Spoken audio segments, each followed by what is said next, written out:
Hi అండి, welcome to Vijay home kitchen. ఇవాళ కొబ్బరి చట్నీని సింపుల్గా తక్కువ సమయంలో ఎలా తయారు చేసుకోవాలో చూపిస్తాను. ఇది ఇడ్లీ, వడ, దోశ ఎందులోకైనా చాలా బాగుంటుందండి.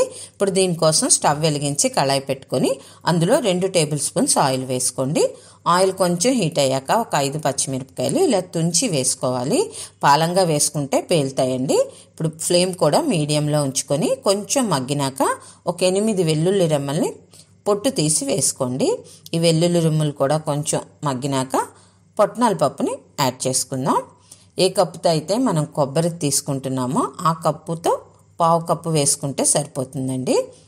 పొట్నాల పప్పు కూడా ఆల్రెడీ వేయించిందే కాబట్టి కొంచెం వేగాక స్టవ్ బంద్ చేసేసి పూర్తిగా చల్లారాక ఒక మిక్సీ బౌల్లోకి తీసుకుందాం. ఫ్రెండ్స్, ఈలోగా ఈ వీడియోకి ఒక్క లైక్ చేయండి ఫ్రెండ్స్. అలాగే కొత్తగా ఎవరైనా మన ఛానల్లోకి వచ్చి చూస్తున్నట్లయితే సబ్స్క్రైబ్ చేసుకొని చూడండి.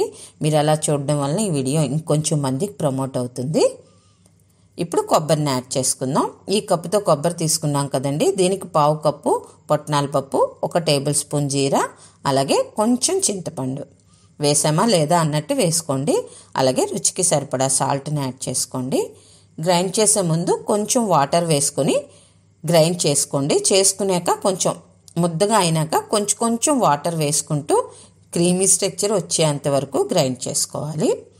ఇలా వస్తుందండి. ఇలా వస్తే చాలు. ఇప్పుడు పోపు వేసుకుందాం. అదే కళాయిలో మళ్ళీ ఒక 2 టేబుల్ స్పూన్స్ ఆయిల్ వేసుకొని హీట్ అయ్యాక ఒక పావు టీ స్పూన్ ఆవాలు, అలాగే ఒక పావు టీ స్పూను శనగపప్పు వేసుకోండి. దీంతోపాటు ఒక పావు టీ స్పూన్ మినప్పప్పు కూడా వేసుకోవాలి. ఇవి ఎర్రగా వేయించుకోవాలండి. ఫ్లేమ్ మాత్రం మీడియంలోనే ఉంచుకోవాలి. ఇలా కొంచెం ఎర్రగా వేగిన తర్వాత ఒక ఎండుమిర్చిని తుంచి వేసుకోండి. మీకు కారం ఎక్కువ కావాలంటే ఇంకొక ఎండుమిర్చిని యాడ్ చేసుకోవచ్చు. అలాగే కొంచెం కరివేపాకు వేసుకోండి. మీకు ఇష్టమైతే కొంచెం ఇంగువ కూడా వేసుకోవచ్చండి తాలింపులో. ఇప్పుడు ఇది ఇలా ఎర్రగా వేగాక స్టవ్ బంద్ చేసేసి చట్నీలో యాడ్ చేసుకుందాం.